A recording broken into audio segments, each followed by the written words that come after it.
صحابی کا انتقال، یہ کرو تو جب بھی اہل بیت کی بات کرو تب فلاں کی بات ہے، فلاں چلو بھائی تسلیم کر لیا، اس میں غم ہے اس میں غم ہے۔ عاشورے والے دن 10 محرم کو کیا پورا نبی کا گھرانہ شہید کر دیا گیا، اب اس دن کے لیے کہتے ہیں کہ خوشی مناؤ، اس دن کہتے ہیں کہ نئے کپڑے پہنو، اس دن جشن مناؤ، عید کی طرح خوشی مناؤ، تو یہ پوچھو کہاں سے جواز لاتے ہو؟ جو کہ فتح مکہ کے بعد صحابی ایمان لانا تو ایسے بھی ہے مسلمان، ان کے لیے جو ہے آپ یہ کہہ رہے ہیں کہ یہ امام جعفر صادق علیہ السلام جو آل رسول ہے جن کی نیاز ہے، اعمال بالنیت، کون کس نیت سے کر رہا وہ جانے، ہم تو اہل بیت کی نیاز دلا رہے ہیں نا، ہم تو ان سے محبت کر رہے ہیں نا، ہم تو ان کا صدقہ کھا رہے ہیں، ان کے دیے ہوئے نوالے کھا رہے ہیں نا، تو ہمارا جو نیت ہے اس پہ ڈیپینڈ ہے نا۔ تو یہ کیا ہے کہ ہمارے بیچ میں جو سازش چل رہی ہے سنیوں کے بیچ میں، وہ ہے خارجیوں اور نازبیوں کی سازش۔ خارجی اور نازبی نہیں سمجھے کہ جنہیں کہا جائے اوپن طریقے یزیدی، اور یزیدی کے پیچھے جو ہے وہ ہے کیا یہودی۔ یہودی جانتے ہیں کہ ان کے بیچ سے جذبہ حسینی ختم کر دیا جائے، اس قوم کو ہم منٹوں سیکنڈوں میں ختم کر دیں گے۔ اگر آج یہ قوم زندہ ہے تو وہ صرف جذبہ عشق حسینی کربلا کی جذبے کی بنا پہ زندہ ہے، ورنہ ڈرایا تو یہی جاتا ہم تمہیں مار دیں گے، ہم کہتے ہیں مار دو، کربلا میں بھی تو مارے گئے، ہم تمہیں کاٹ دیں گے تو کاٹ دو، ہمیں کربلا میں بھی تو کاٹے گئے، کہیں گھر کو آگ لگا دیں گے، لگا دو، خیمے بھی تو جلائے گئے، کہیں تمہارے سروں کو نیزے پہ بلند کر دیں گے، کر دو۔ ہمارے 72 ہوتا ہے کہ سر نیزے پہ بلند ہوئے، جب ہم پریشان ہوتے ہیں تو ہمیں ہدایت ملتی ہے کربلا سے، ہمیں روشنی ملتی ہے کربلا سے، ہمیں جذبہ حیات ملتا ہے کربلا سے، ہمیں ایمان کی تقویت ملتی ہے، ہمیں کسی طرح دیکھنے کی ضرورت نہیں ہے، ہمیں صرف حسین ابن علی کی طرف دیکھنے کی۔ تو کہنے کا مقصد یہ ہے کہ اسی جذبے کو ختم کرنے کے لیے سازش در سازش، ہم تو کہیں گے ہم لوگ تو صوفی ہیں، ہمارے یہاں تو جب کسی کا انتقال ہوتا ہے ہم تو عرس مناتے ہیں، عرس مانے شادی، شادی کے مانے خوشی۔ کہیں گے صاحب پھر آپ یہ کیا کرتے ہیں، پھر آپ یہ کیسے غم منانے لگے امام حسین کا؟ تو میں کہوں امام حسین کی شہادت پہ ہم غم نہیں مناتے، بس عزیزوں کو ہو گیا فضائے مسائل پہ میں آ گیا۔ کہیں گے صاحب کیوں نہیں؟ تو یہی سوال مجھ سے نہیں کیا گیا، اس سے کیا گیا جو کربلا میں موجود ہے۔ وہ مظلوم ہمارے امام ان کو کہا گیا کہ بے شک وہ مانیت کے لحاظ سے اعتبار سے ہمارے بھائی نے بتایا کہ انہیں مظلوم مت کو مجبور نہ ہو، سچ میں وہ صاحب اختیار ہیں، سچ میں وہ قدرت رکھنے والے ہیں، جو ان اللہ علی کل شیء قدیر، اللہ تعالیٰ ہر چیز میں قادر مطلق ہے، اسی قادر مطلق کے یہ نمائندے ہیں، تو کوئی کسی کے لیے، لیکن ہماری ہدایت کے لیے کہ اگر تمہارے سامنے کوئی مصیبت گزرے، کوئی پریشانی گزرے، تو جب ان سے سوال کیا گیا کہ اے فرزند رسول اللہ، اے سید الساجدین، اے امام زین العابدین، شہادت تو آپ کی میراث ہے، شہادت تو آپ کے گھر میں ہوتی آئی ہے، آپ پھر کیوں روتے ہیں، پھر کیوں روتے ہیں؟ کہنے والے نے کہنا تھا، وہ مرید ہی تھا آپ کا، کہا اے مرید میرے، اے میرے چاہنے والے، اے میرے صحابی، تو نے بڑا ظلم کیا، ارے ہم ان کی شہادت پہ نہیں روتے، ہم ان کی شہادت پہ خالی نہیں روتے، ارے ذرا یاد کرو ہماری ماں بہنیں، ہماری خوبیاں بےریدہ ہو گئی، سب کے سروں سے چادریں چھین لی گئی تھی، جانتے ہو 34 شہروں سے گزاری گئی، جانتے ہو 250 بازاروں سے گزاری گئی، چند موڑوں سے گزاری گئی، اور ہر موڑ پہ رسول اللہ کی نوازی معلوم کہتی تھی، اے میرے نانا کے سر امتیوں، ایک چادر لا کے لے لو جو ہم سر میں رکھ لے، کیونکہ یہ وہی بی بی زینب سلام اللہ علیہا ہے کہ جب قرآن شریف پڑھ رہی تھی، 4 سال کی کم سنی تھی آپ کی یا 5 سال کی بتائے، ہلکا سا دوپٹہ پیشانی سے اوپر ہو گیا تھا، بال بھی نہیں کھلے تھے کہ رسول اللہ نے جو دیکھا اپنی جگہ چھوڑ دی، دوڑ کے جو ہے یہ مارکہ کربلا صادق حسین سرگندوی کی کتاب ہے جس کے رائٹر اہل سنت والجماعت، انہوں نے لکھا کہ رسول اللہ نے اپنی جگہ چھوڑ دی، دوڑتے ہوئے جناب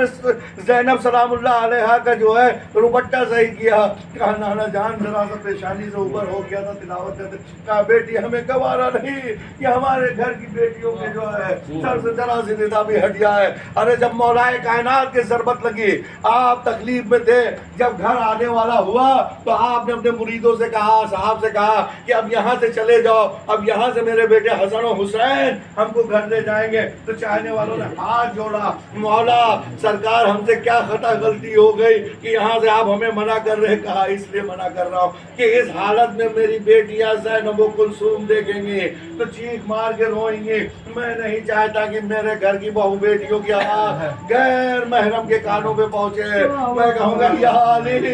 یا رسول اللہ, ذرا آگے کربلا میں دیکھیے بعد شہادت امام حسین بس ایک خیمہ جلایا جاتا, بیویاں دوسرے خیمے میں آتی, دوسرا خیمہ جلایا جاتا, یا حسین یا محمد کی صدا بلند کرتی ہوئی بیویاں تیسرے خیمے میں آتی, تیسرا خیمہ جلایا جاتا. ان قریب سارے خیمے 72 نفوس قدسیہ کے جتنے خیمے تھے ان خیموں کو آگ لگاتے لگاتے ساری بیویاں آخر میں سید الساجدین امام زین العابدین امام کی بارگاہ میں آ گئے. آپ غشی کے عالم میں تھے. بی بی زینب نے تکبیر بلند کی, تکبیر کی آواز سننا تھا کہ امام زین العابدین علیہ السلام کو جو ہے وہ ہوش آیا. آپ نے کہا پھوپھی اماں کیا ہو گیا؟ کہا بیٹا کربلا میں سب شہید ہو گئے. کہا کیا ہو گیا؟ آگ لگ رہی ہے, یہ بتاؤ اب تم امام وقت ہو کہ ہم جل کے مر جائیں یا اپنی جانوں کی حفاظت کریں, کیونکہ ہر خیمے میں آگ لگا دی گئی ہے, ہمارے سروں سے چادریں چھینی جا رہی ہیں. اتنا سننا تھا کہ سید الساجدین کے جلال آ گیا, غیظ و غضب کا عالم ہو جاتا, عباس کی طرح تلوار کھینچ لیتے, لیکن امامت کا بوجھ تھا اور صبر کی تلقین تھی کہ آپ نے کہا کہ خیمے میں جلیے نہیں, سب اپنی جان بچائیے, خیمے سے باہر ہو لیجئے.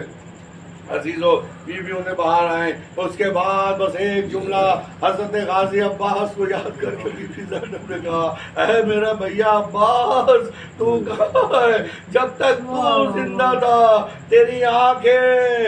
آنکھوں سے ڈرنے والے یہ 9 لاکھ کا لشکر ہے, 18 لاکھ آنکھیں تھی, خوف کھاتے تھے. اے بھیا تیری آنکھیں بند ہو جانے کے بعد یہ 18 لاکھ آنکھیں چین سے سوئیں گے, یہ ظلم کریں گے. اے میرے بھیا تو کہاں ہے؟ عزیزو ابھی یہاں تک ظلم ختم نہ ہوا کہ حضرت عباس علیہ السلام سب کے سر جو ہے وہ نیزے پہ بلند تھے. حضرت عباس علیہ السلام کا سر ان ظالموں نے گھوڑے پہ ٹانگ دیا تھا. جب گھوڑا جھکتا تھا تو سر اقدس پہ چوٹ آتی, سر پھٹ جاتا تھا. کہ ان قریب کسی ایک ولی نے پوچھا کہ یا ابو الفضل عباس سب کے سر تو نیزے پہ تھے, سرکار آپ کا سر گھوڑے کے گردن پہ کیوں مانا گیا, آپ کا سر نیزے پہ کیوں نہ تھا؟ کہا جب میرا سر نیزے پہ بلند کیا گیا اس کے بعد جب میں نے دیکھا میری آنکھیں کھلی کہ میں نے دیکھا میرے گھر کی بیٹیاں سب بیڑیوں سے جکڑی ہوئی ہیں اور سروں پہ ردا نہیں ہے, تو بار میں غیرت سے بار میرا سر نیچے گر جاتا, بار بار نیزے پہ بلند کیا جاتا, بار بار آپ کا سر جو ہے نیچے گر جاتا. عزیزو جب ظالموں نے یہ دیکھا تو گھوڑے کی گردن میں جو ہے آپ کے سر اقدس کو باندھ دیا گیا. وہ غیرت عباس, وہ ابو الفضل عباس جن کی یاد بنانے کے لیے ہم سب یہاں بیٹھے تھے. عزیزو یہ وہ عباس ہیں کہ جنہوں نے ایک لکیر کھینچ دی تھی کربلا میں تو 9 لاکھ کا لشکر آگے وہاں رک گیا تھا. کسی کی ہمت نہیں تھی کہ کوئی آگے بڑھ جاتا, کسی کی ہمت نہیں تھی کہ جو آگے بڑھ جاتا. لیکن جناب ابو الفضل عباس کی شہادت کے بعد ابھی ظلم ختم نہ ہوا. بی بی زینب سلام اللہ علیہا جب شام سے قید خانے سے چھوٹ کے آئیں, وہ وقت تمام 1 منٹ کا وقت ہے کہ واپس جب آئیں تو آپ کے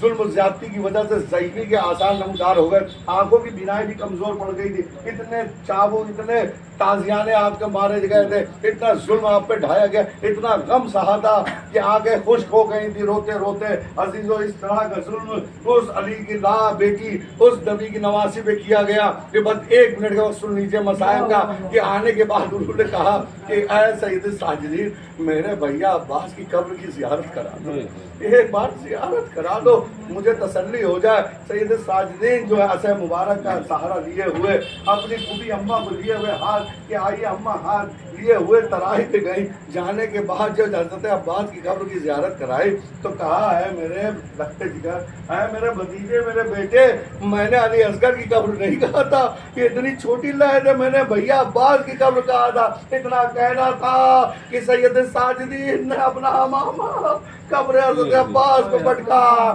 گر گئے گا پھوپھی عباس. وہ منظر آپ نے نہیں دیکھا کہ بعد شہادت امام حسین حضرت عباس کے جسم مبارک کے ٹکڑے ٹکڑے کر دیے گئے تھے, جس کو دفنانے کے بعد آپ کی لہر اتنی چھوٹی ہو گئی کیونکہ آپ اتنے کداور تھے کہ جب گھوڑے پہ بیٹھتے تھے تو پیر آپ کے زمین سے رگڑتے تھے. 13 سال کی عمر میں سپین میں جو ہے نہر کو فتح کر لیا تھا. 13 سال کی ایج میں پوری فوج بھاگ کھڑی ہوئی تھی. وہ بہادر و شجاع بھائی عزیزوں, بی بی زینب نے جب یہ بات سنی تو غص کھا کے مزار اقدس پہ گر گئی. وآخر دعوانا الحمدللہ رب العالمین.